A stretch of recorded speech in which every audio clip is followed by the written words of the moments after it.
살면서 얼마만큼 사고를 치셨습니까? 어떤 사람들은 거의 매일 사고 치는 사람도 있긴 있더라고요. 그러나 그것이 인생을 좌지우지할 수 있는 사고라면 그것을 회복하는 데 많은 시간이 걸립니다. 한 번의 사업 실패로 십수년을 벌어서 빚을 갚고 있는 사람들이 참 많습니다. 그런데 오늘 말씀은 예수님께서 은근히 베드로에게 사고를 치도록 유도한 측면이 있습니다. 사고를 치도록 하셔서 베드로의 믿음의 수준이 드러나게 하신 것이죠. 우리가 내는 사고는 그래서 우리의 믿음의 수준을 보여주는 지표가 됩니다.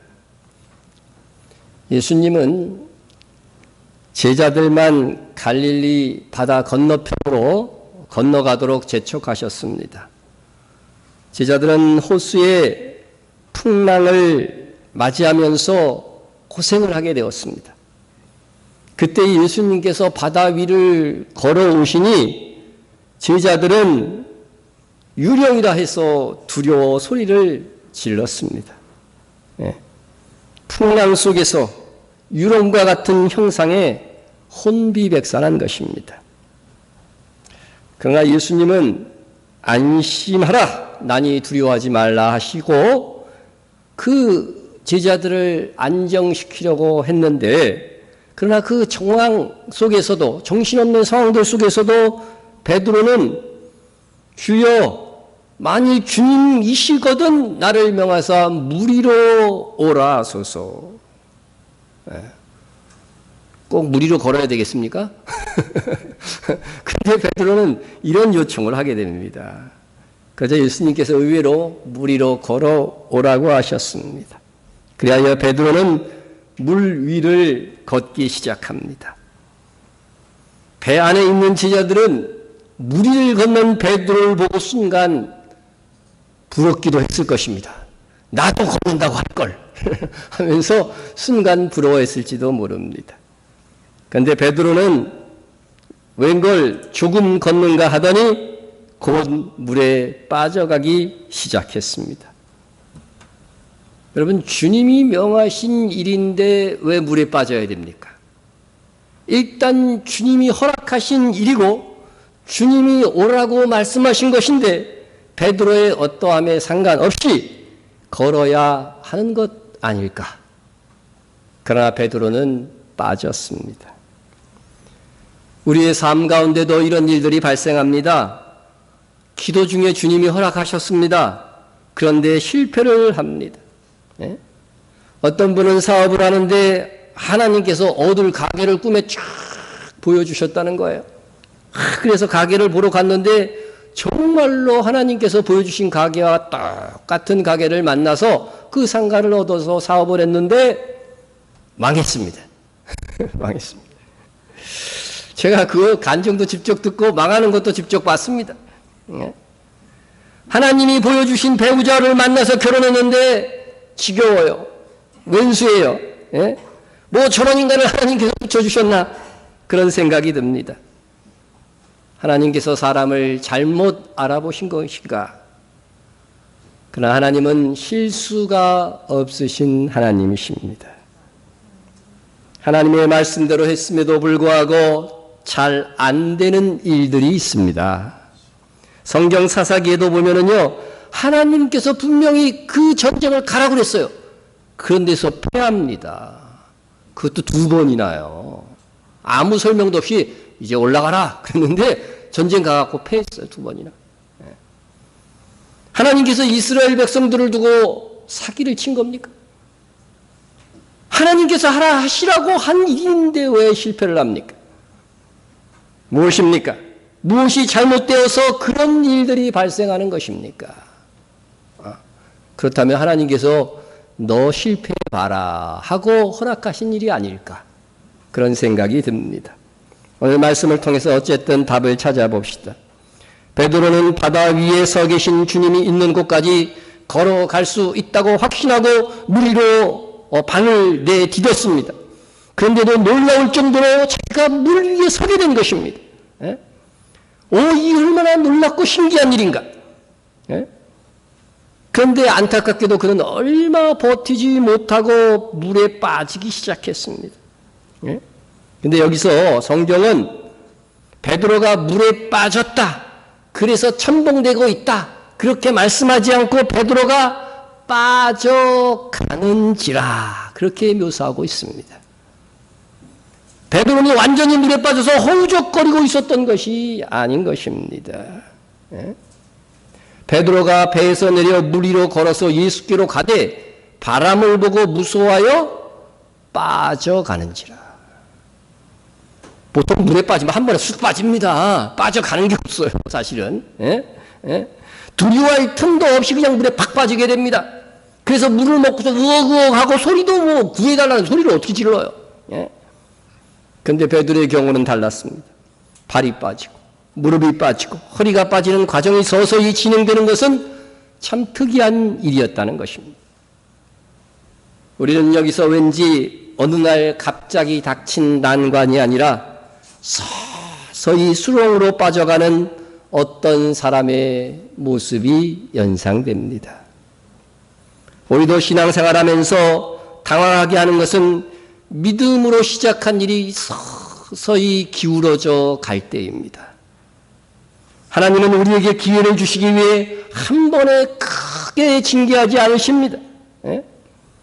하나님은 구약 역사를 보아도 사랑하는 유다 나라가 한 번에 콱 멸망하도록 내버려 두신 것이 아닙니다. 예? 서서히 기울어지게 했습니다. 하나님께서는 바벨론을 범죄하는 이스라엘의 징계의 도구로 설정하셨고 선지자들에게 그렇게 선포도 하셨습니다. 한 번 바벨론의 침입으로 이스라엘은 하나님께 돌아오지 않았습니다. 두 번째 바벨론 공격이 있어서 거의 멸망 지경에 있었음에도 그들은 돌이키지 않았습니다. 예레미야 선지자의 눈물의 호소에도 그들은 하나님께 돌아오지 않았습니다. 그러자 세 번째 완전히 멸망했습니다. 믿음으로 얻은 땅 가나안을 그들을 서서히 잃어갔던 것입니다. 우리도 하나님의 경고의 사인을 무시하다 보면 조금씩 침체되어져 가는 것입니다. 베드로처럼 믿음으로 시작한 일이 처음에는 그런대로 잘 되다가 얼마 지나지 않아 잘 되지 않는 때가 참 많습니다.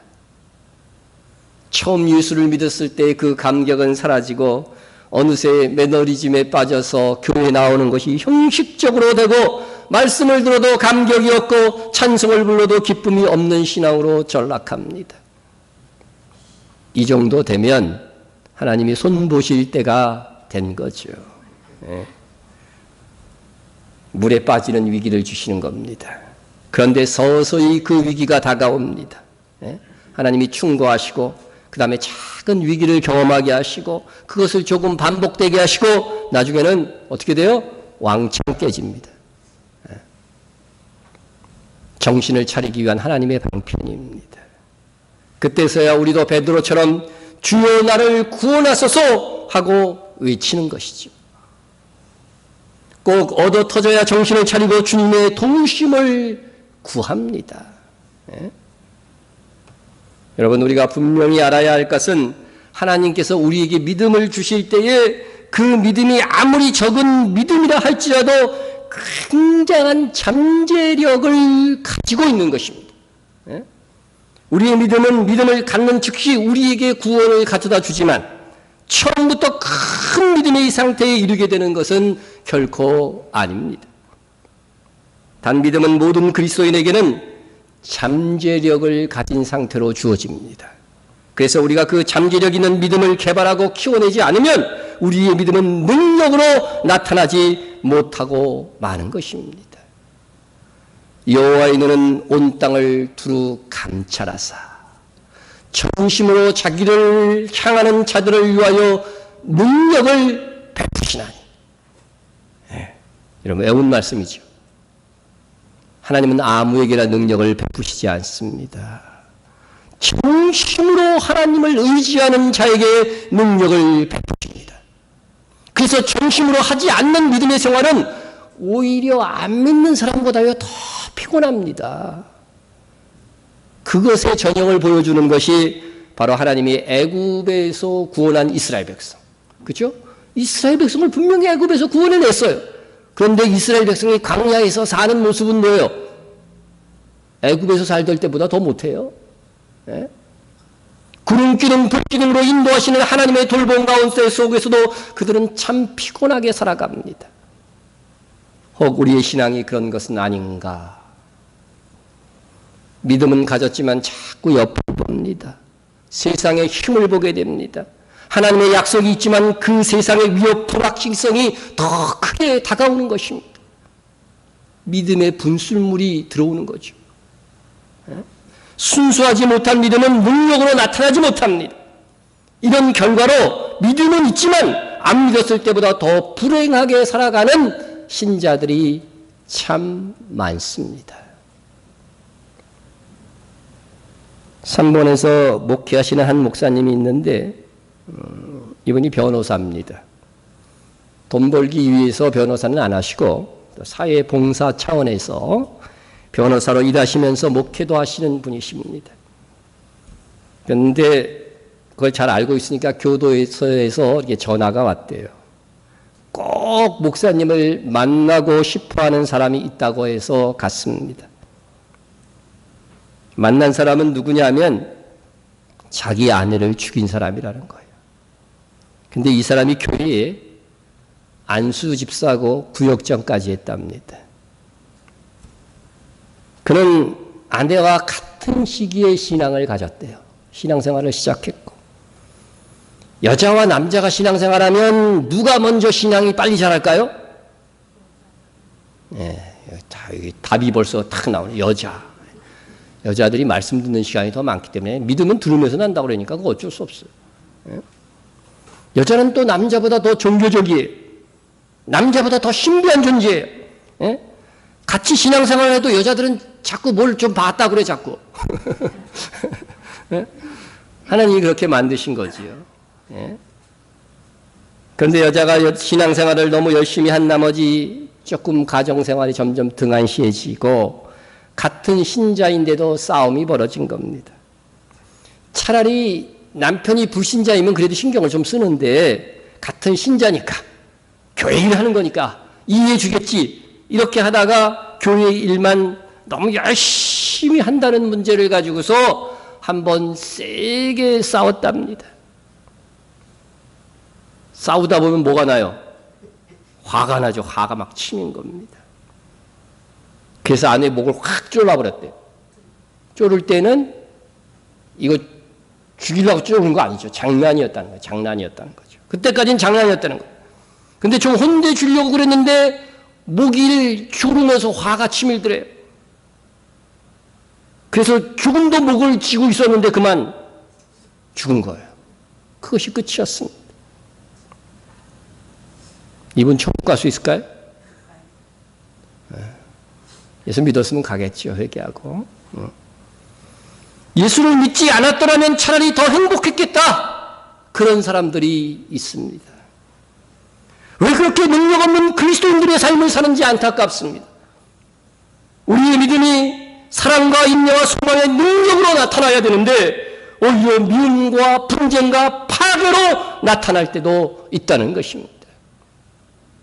그렇다고 믿음이 없는 것이 아니에요. 믿음이 약해서, 믿음이 적어서, 믿음이 성숙하지 않아서 그런 것입니다. 베드로가 아무리 믿음을 가지고 바다에 뛰어들었다 할지라도 주님은 그를 작은 믿음의 소유자로 평가하셨습니다. 예수께서 즉시 손을 내밀어 그를 붙잡으시며 이르시되 믿음이 작은 자여 왜 의심하였느냐 하시고 믿음이 있는데 믿음이 작은 것이 문제였습니다. 시작할 믿음은 있는데 도전하는 믿음은 있는데 계속적으로 그것을 유지할 믿음이 없었던 것입니다. 여러분도 그런 지경에 있는 분이 없으십니까? 나의 한계 때문에 나의 신앙적 결함 때문에 하나님의 크신 능력이 나를 통해 나타날 수 없는 것은 아닌지 저는 종종 이렇게 기도합니다. 하나님, 제가 하나님 일에 방해꾼이 되지 않게 해주십시오. 말씀만 믿고 나가면 역사가 일어나는데, 하나님이 시키시는 방법으로만 하면 틀림없이 생명의 역사가 일어나는데, 나의 교양 때문에, 나의 작은 믿음 때문에 혹여라도 하나님의 부흥이 좌절된다면 얼마나 슬픈 일입니까? 정말 두려운 일입니다. 여러분, 지금 내가 하나님의 크신 계획을 맡고 있는 것은 아닌지 살펴봐야 돼요. 내게 문제가 있어. 나의 가정이, 나의 교회가, 우리나라가 부흥하지 못하는 것은 아닌지. 그 옛날 아간의 범죄로 이스라엘은 하나님께서 승리를 약속한 전쟁에서 승리할 수가 없었습니다. 하나님께서 이스라엘 백성들에게 말씀하셨습니다. 이제 가라! 내가 가나안을 너희에게 선물로 주었다. 가서 믿음으로 싸우기만 하라. 그러면 하면 승리할 것이다. 그런데 그들은 패전의 멍에를 메고 돌아옵니다. 그것도 아주 적은 아이성. 우리나라 말로도 뜻이 통해. 아이같이 작은 성이야. 아이성에서 패하고 만 것입니다. 그들은 그 가나안 땅에서 가장 큰 성이라고 했던 그 여리고성을 이미 격파한 경험이 있는 군대였습니다. 그런데 아이성에서 패한 거야. 작은 성에서 패한 겁니다. 이것은 우리가 큰 영적 체험과 능력을 행사한 사람이라 할지라도 아주 작은 일에 실패할 수 있다고 하는 것을 보여주는 것입니다. 아간은 이스라엘의 많은 사람들 중에 한 사람이었습니다. 아니, 나같이 미천한 사람이 나 하나가 뭐 말씀 좀 어겼다고 무슨 일이 일어날까 생각했을 것입니다. 그러나 그의 부정한 작은 행동이 전체 이스라엘 공동체의 승리를 막았던 것입니다. 사람들을 죽게 만들었고 지도자 여호수아를 비통해졌게 만들었습니다. 나의 마음에 들어온 믿음의 분수물이 혹여 하나님의 큰 일을 맡고 있는 것은 아닌지 두려운 마음으로 자기를 살펴야 합니다. 오늘 우리는 베드로의 경우를 놓고 우리의 영적 상태를 점검하는 기회가 되어야 합니다. 베드로가 주님이 말씀하셨음에도 그가 주님께서 말씀하시고 약속하신 능력을 행사할 수 없었던 이유에는 그의 믿음에 들어온 세 가지 분술물이 있었습니다. 그 믿음에는 첫째, 충동이라는 분술물이 있었습니다. 베드로는 사실 꼭 바다 위를 걸어야 할 이유가 없었습니다. 그런 한순간에 격한 감정으로 주님께 요구했고 물 위를 걷고자 한 것입니다. 여러분, 믿음은 충동으로 가장될 수 있고 한때의 격정으로 가장될 수 있습니다. 한때의 순간적인 격한 감정으로 사랑하고 그것을 사랑으로 착각한 나머지 철부지 청년들이 사랑의 불장난을 합니다. 보자마자 불꽃이 튀어서 뜨겁게 사랑하고 바로 결혼을 했는데 결혼의 현실은 감정과 충동만으로 되지 않는 거잖아요. 그래서 물에 빠지는 겁니다. 이런 충동적인 믿음의 밑바닥에는 이기심과 과시욕 같은 것들이 깔려 있습니다. 베드로가 예수님을 물 위로 걸어오시는 것을 보면서 주여 만일 주시려거든 나를 명하사 물 위로 오라 하소서 그렇게 말했겠습니까? 베드로는 참 독특한 제자입니다. 꼭 설치는 일에는 빠지지 않습니다. 나서기 좋아하는 본능적인 기질을 가지고 난 사람입니다. 그런 충동적으로 예수님께 자기가 걷기를 구한 것입니다. 아마도 그의 마음 한구석에는 자기 과시적인 욕구가 내재되어 있었기에 이런 충동적인 강구를 하였을 것이라 생각이 됩니다. 그러므로 우리는 우리의 마음의 상태를 잘 살피지 않고 너무 쉽게 충동적으로 죽게 간구하는 일이 없어야 할 것입니다. 전도서 5장 2절에 보면 너희는 하나님 앞에서 함부로 입을 열지 말며 급한 마음으로 말을 내지 말. 하나님은 하늘에 계시고 너는 땅에 있습니다. 그런즉 마땅히 말을 적게 할 것이니라. 하나님 앞에서 충동적으로 막 말하지 말라는 겁니다. 근데 어떤 분은 교회 오자마자 급하게 막 기도하고 그냥 끝나자마자 딱 가더라고요. 에? 오늘 하나님은 말 좀 적게 하라고 그러는데 어떻게 말들을 빨리 하고 그냥 팍 하고 가는지. 응답하려고 그랬는데 응답할 시간이 없어. 그냥 바로 가서 응답하려고 그러니까 가버렸어. 예? 급한 마음으로 말을 내지 마라. 저도 이게 좀 반성이 됐어요. 말씀을 준비하면서 반성이 됐습니다. 여러분 기도할 때에 내가 무엇을 기도하는지 차분하게 말 적게 하라고 그랬는데 어떻게 말을 많이 하려고 그러는지 생각을 많이 하세요. 마음으로 정돈을 하고 기도하시란 말이죠. 예? 여러분 어른 만났는데 그냥 생각도 막 말하고 그냥 막 그럽니까? 안 그러잖아요. 근데 하나님 앞에 기도할 때는 어떻게 막 대놓고 쏴대는지 그냥. 예? 순간 충동적으로 하나님께 소원을 하고 나서 나중에는 그 소원을 갚지 못해 스스로 울며 빠지는 사람들도 많습니다. 아, 입다 같은 사람 보세요. 예? 처음 만나는 사람을 제사로 드리겠대요? 그런 세상에 소원이 어디 있습니까? 그래서 누구 드리게 됐어요? 자기 딸을 드리게 됐잖아요. 예?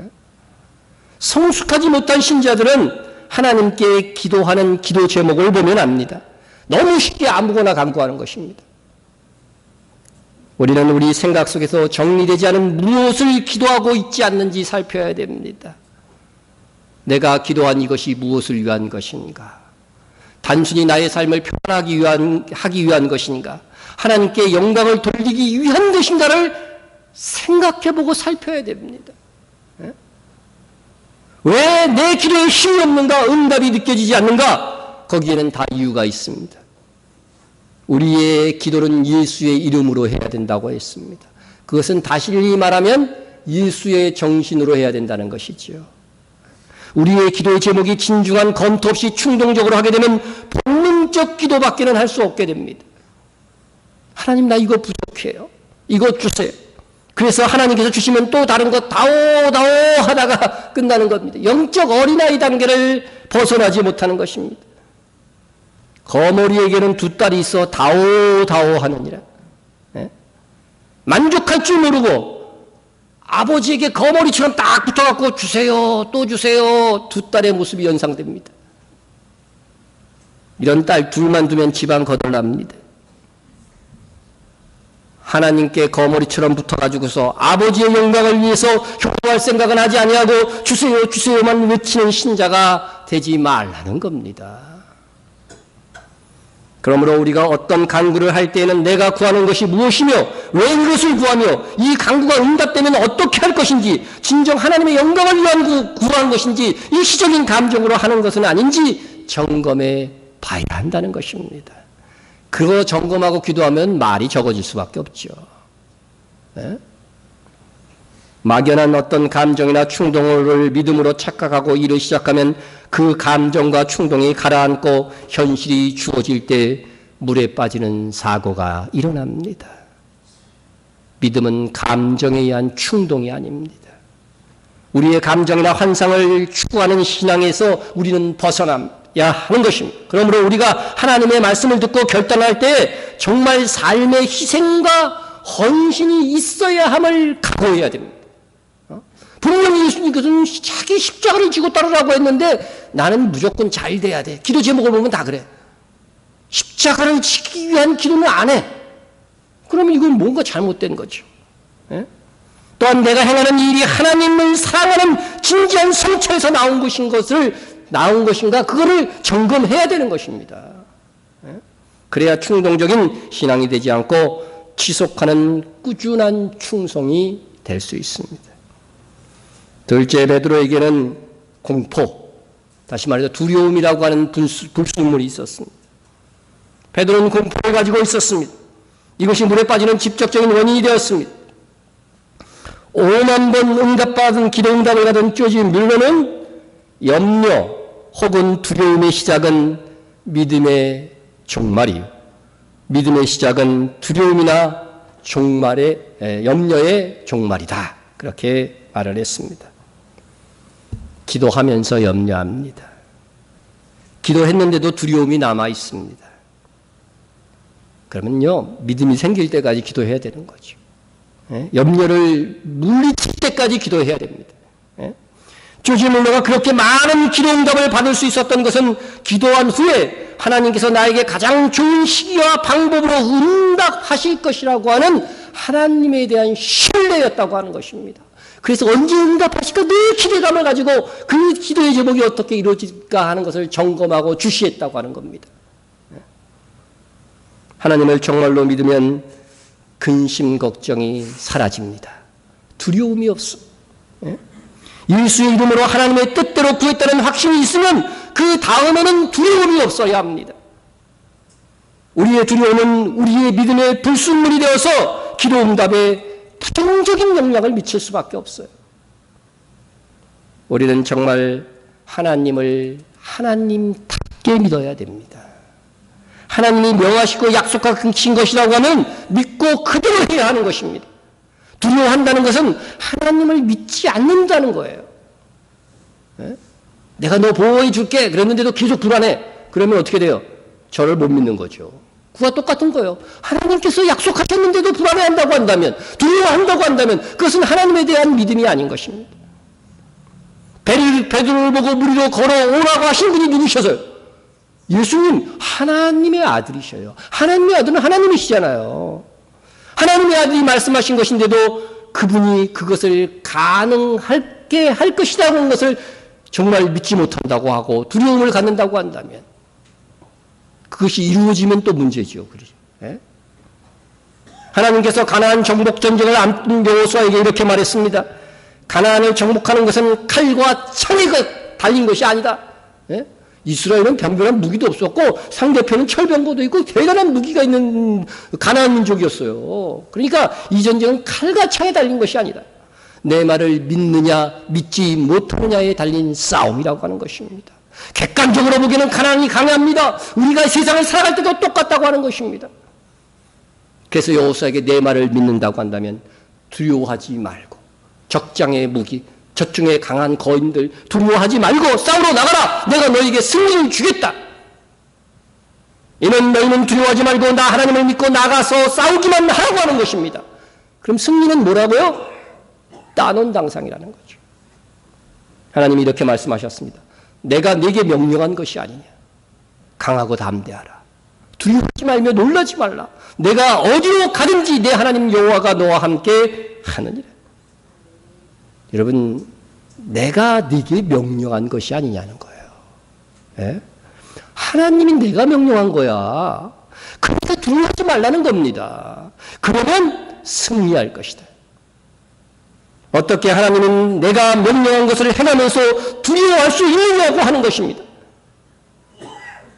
그러면 신명기서에 보면은요, 여호와의 전쟁에 모집하지 말아야 할 네 종류의 사람이 나옵니다. 그중 군사로 모집하지 말아야 될 그 세 종류의 사람은 그 사람의 형편을 고려한 하나님의 배려 차원에서 그렇게 하라고 하는 것입니다. 첫째는 집을 짓고 낙성식을 못한 사람. 예? 집을 짓고서 기쁨에, 그죠? 즐거움에, 그죠? 잔치를 하지 못한 사람들은 그거 기껏 져놓고 나가서 죽으면 큰일이잖아요. 그죠? 그렇게는 불러오지 마.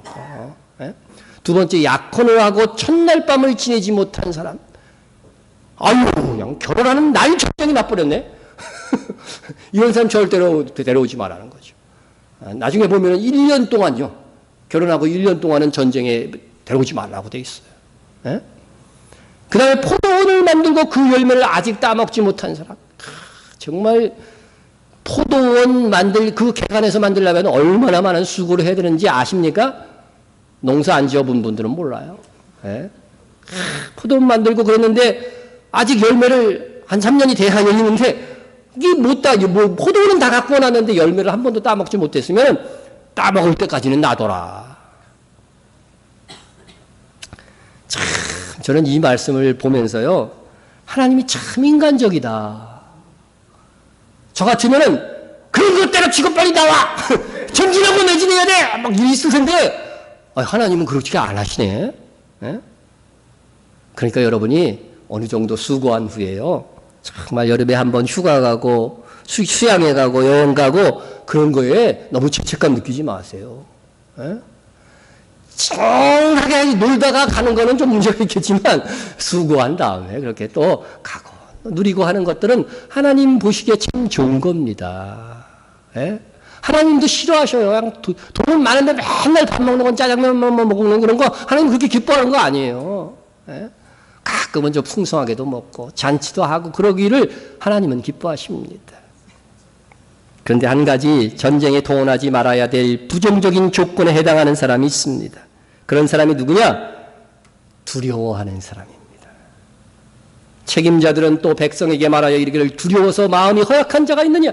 그는 집으로 돌아갈지니 그의 형제들의 마음도 그의 마음과 같이 낙심될까 하노라. 두려움은요, 영향력을 미쳐요. 예? 그러니까 그런 사람들은 제외시키라고 하는 것입니다. 예? 달리 말하면 이것은 믿음이 적은 자들에게는 싸울 자격조차 주지 말라고 하는 것입니다. 아우, 잘됐다고 집에 돌아가겠지, 이 사람들은. 그러나요, 정말 믿음의 용사는 주를 위해서 싸울 수 있는 이 승리를 하나님께서 주시겠다는 승리를 쟁취하고자 하는 그 열망 속에서 나를 희생하는 것을 즐거워하고 기뻐할 수 있는 것입니다. 우리가 진실로 세상의 도전을 두려워하지 않고 오직 믿음으로 살아간다면 세상 사람들이 보기에는 우리가 그저 그런 삶을 살고 있는 것 같지만 때로 세상에서는 오히려 손해보는 삶을 사는 것 같지만 찬란한 생명의 멸관을 거머쥐고 천사들의 호의 속에서 하늘문을 향하여 입성할 날이 결단코 있을 것이라고 하는 것입니다. 네? 두려워하지 마세요. 말씀대로 하는 것이라고 한다면 두려워하지 마세요. 셋째는 의심이라고 하는 불순물입니다. 주님은 물에 빠져가는 베드로를 향하여 믿음이 작은 자여 왜 의심하였느냐. 믿음의 크기와 의심은 상관관계가 있다는 거죠. 예? 아무도 해보지 못한 도전을 하긴 했어요, 베드로가. 그런데 중간에 의심을 했습니다. 예수님을 믿는 사람이 오직 믿음만 가지고 일할 때에 믿음으로 하다가다 하고 그 간혹 과연 이게 정말 될까 하는 그런 의심이 생겨납니다. 예? 우리는 자주 의심으로 혼란을 당하지만 보이지 않는 주님의 약속의 말씀을 확실히 붙들어야 됩니다. 정말 믿음으로 해야 하는 목회도 순전히 하나님의 방법으로만 해서 될까 하는 의심이 순간 일어났다가 사라지고 납니다. 여러분의 사업과 생활에서는 더욱 심각할 것입니다. 사업, 직장생활 정말 이렇게 타협하지 않고 믿음의 방법으로만 될까 하는 생각이 들 것입니다. 그런데 순전히 믿음의 방법으로 시도했는데 안 된 적이 있었던가요? 안 되는 것 같지만 나중에 됩니다. 혹 믿음의 방법으로 했다가 손해가 되었다면 그것은 하나님께서 우리에게 기대하시는 바입니다. 손해가 되어도 욕을 먹어도 하나님의 방법으로 하는 자녀가 바로 하나님께 영광을 돌리는 것입니다. 그런데 이렇게 믿음으로 걸어가는 길에는요 항상 뭐가 있냐면 시험이 있다는 거예요. 시험. 믿음으로 살아가는 것이 손쉽다면 누구나 다 그렇게 하지요. 하나님은 우리의 믿음의 방법으로 출발을 우리가 하면은요, 우리가 믿음의 순도를 측정하기 위하여서 우리의 믿음의 의심을 불러일으킬 만한 사건, 바람이 불게 하신다고 하는 것입니다. 그러나 그 의심의 터널을 우리가 믿음으로 통과하면 비로소 하나님은 우리에게 당신께서 주시고자 하셨던 믿음의 열매들을 거두게 하십니다. 그런데 우리가 살아가는 동안 우리가 늘 승리할 수 없다는 문제가 있습니다. 우리가 세상의 유혹에 이끌리고 때로는 말씀을 알고도 실행에 옮기지 못하는 데는 믿음이 없어서라기보다는 믿음이 연약하기 때문에 그렇습니다. 우리는 베드로처럼 처음에는 믿음으로 시작했다가 물에 빠지고 말 때가 참 많이 있습니다. 우리가 그렇게 신앙의 위기를 만나고 우리가 세상의 폭파에 휩쓸려 두렵고 놀랄 때에 우리가 어떻게 해야 할까요? 마치 하나님께서 주무시는 것처럼 침묵하고 계신 것 같고 나를 돕지 않는 것 같을 때에 우리는 어떻게 해야 됩니까? 우리는 베드로처럼 주여 나를 구원하소서. 우리가 연약해졌을 때에 우리가 부를 수 있다는 주님이 계신 것이 얼마나 다행입니까? 두 소년이 이야기하고 있습니다. 우리 아버지는 맨날 잔소리 지겨워 죽겠어. 그러자 한 소년이 눈물이 글썽이면서 말합니다. 난 그렇게 잔소리해 줄 아버지라도 있었으면 좋겠다. 우리를 가장 충만히 도울 수 있는 아버지가 우리에게 있습니다. 그분께 도움을 구합시다. 그것은 우리의 특권입니다. 특권을 사용하지 못하는 어리석음을 범하지 마십시다. 여러분, 우리가 다 믿음을 가진 하나님의 자녀이지만 믿음의 많음과 작음의 차이가 있습니다.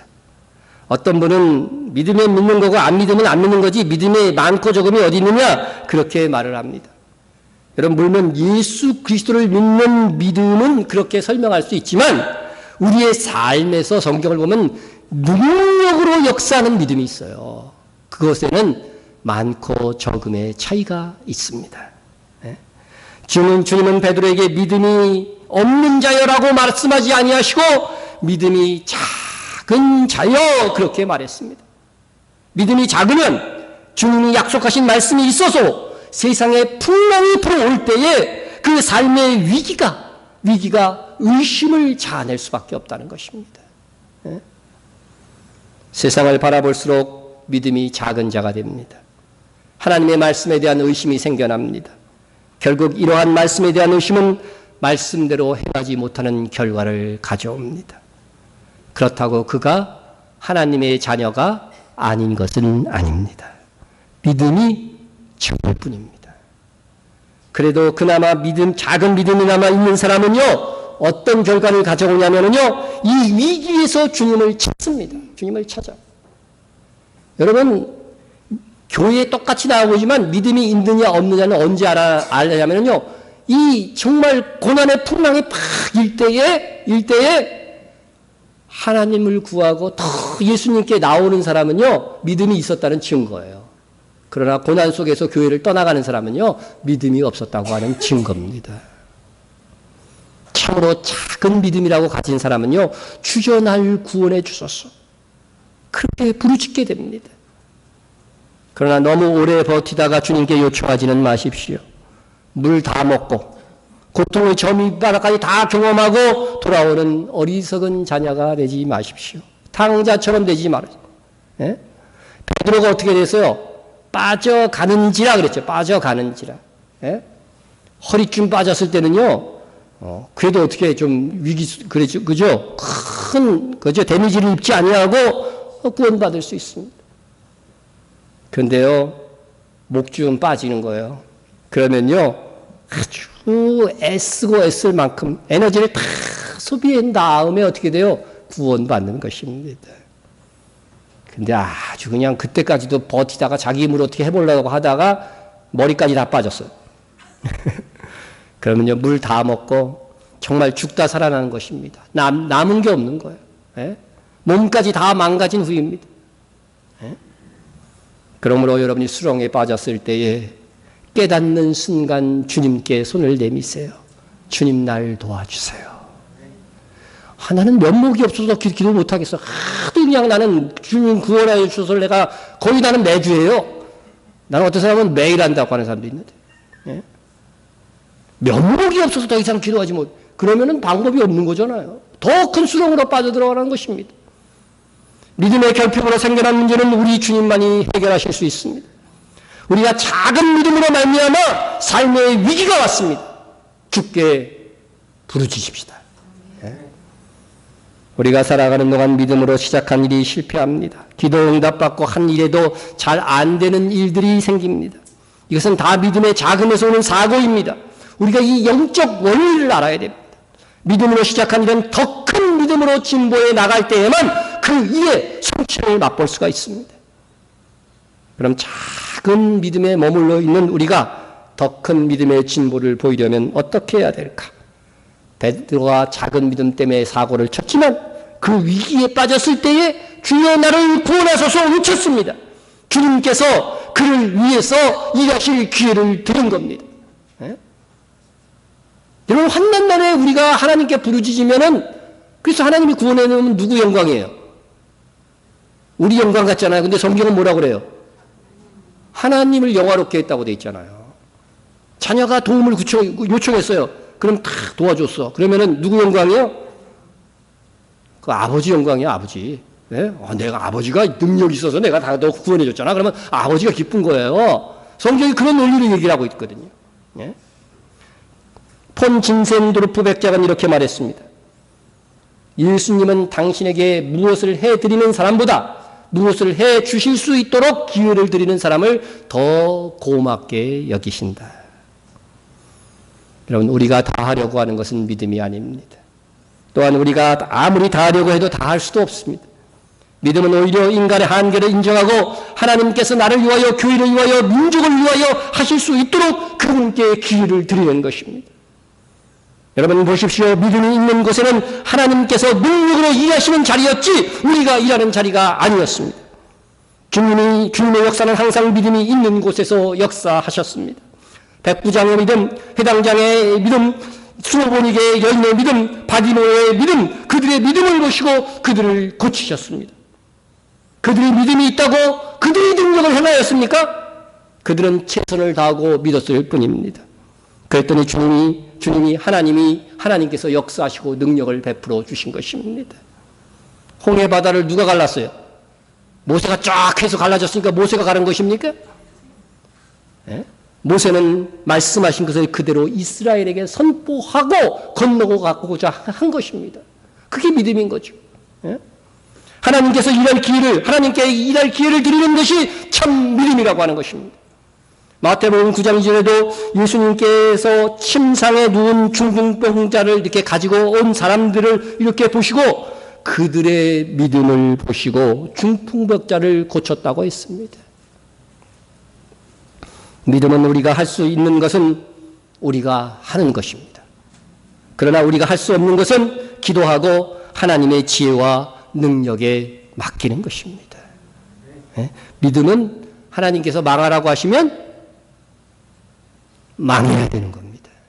다 유익이 있어요. 다 유익이 있어요. 요셉이 얼마나 많이 망했어요. 마지막에 성공한 것만 얘기하지 마세요. 중간에 얼마나 망했어요. 그죠? 에? 정말 보디발의 아내한테 해갖고 모함에 뒤집어 쓰고 말이죠. 형들한테 배신당하고 감옥 속에서 그냥 기껏 예언해서도 그 풀려날 것이라고 했더니 아무도 기억하지 않고 말이죠.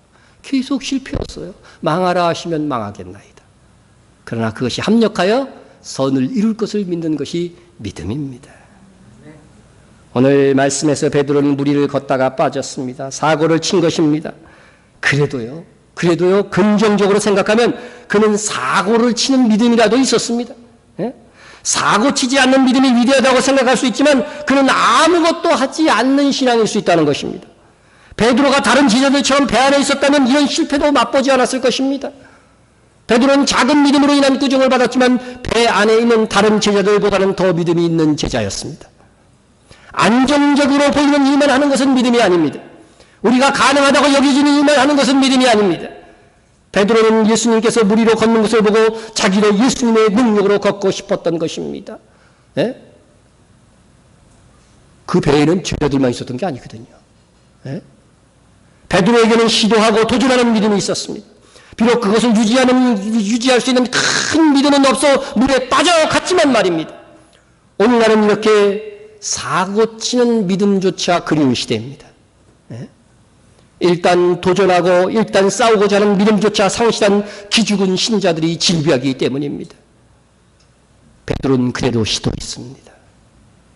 그런 베드로를 하나님께서 어떻게 사용하셨습니까? 비록 믿음이 작은 자를 왜 의심하였느냐고 주님께서 베드로에게 말씀하셨지만 예수님은 빠져가는 그를 붙잡아 주셨다고 하는 사실입니다. 바람을 보고 무서워 빠져가는지라 소리질러 이르되 주여 나를 구원하소서 하니 예수께서 즉시입니다. 즉시 손을 내밀어 그를 붙잡으시며 이르시되 일단 붙잡아 주셨다는 거예요. 원인을 가르쳐는 주셨지만은 교훈은 해주셨지만은 일단 빠져 죽지 않게 건져 주셨다고 하는 사실입니다.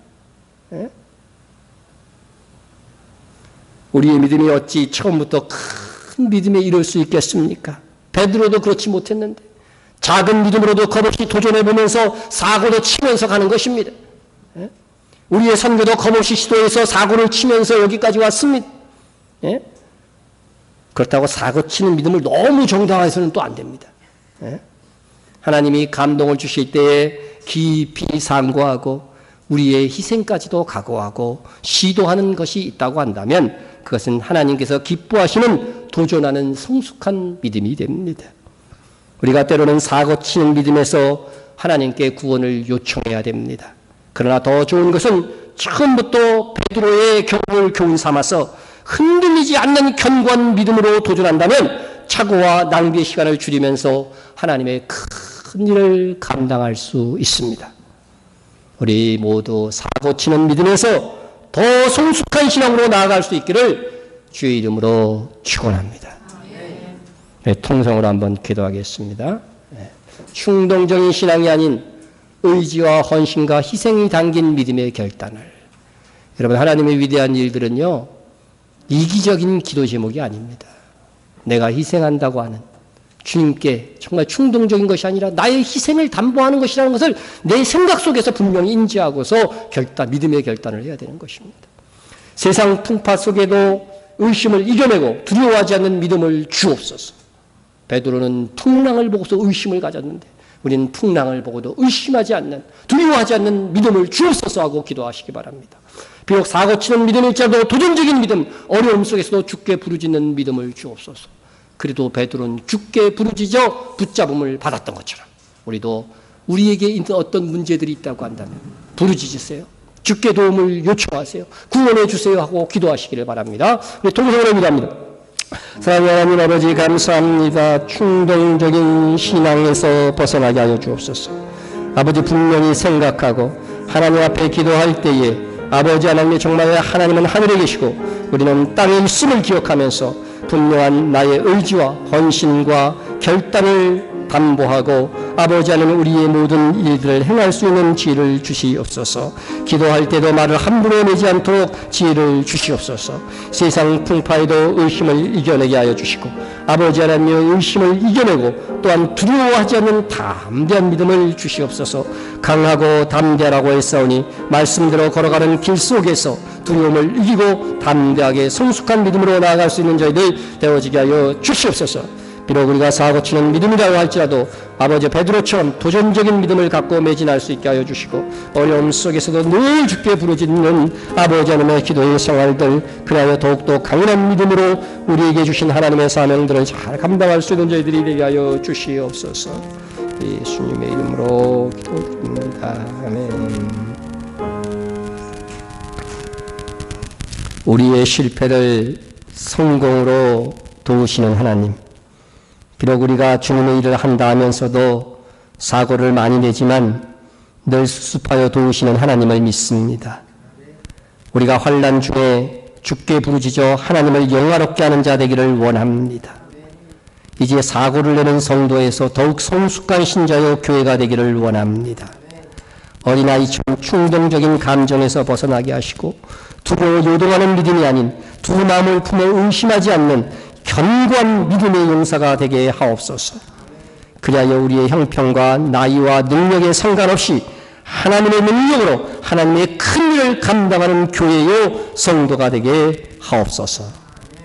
예수님의 이름으로 기도드립니다. 말씀 찬양 찬송가 400장 하나님 앞에 찬양드립니다.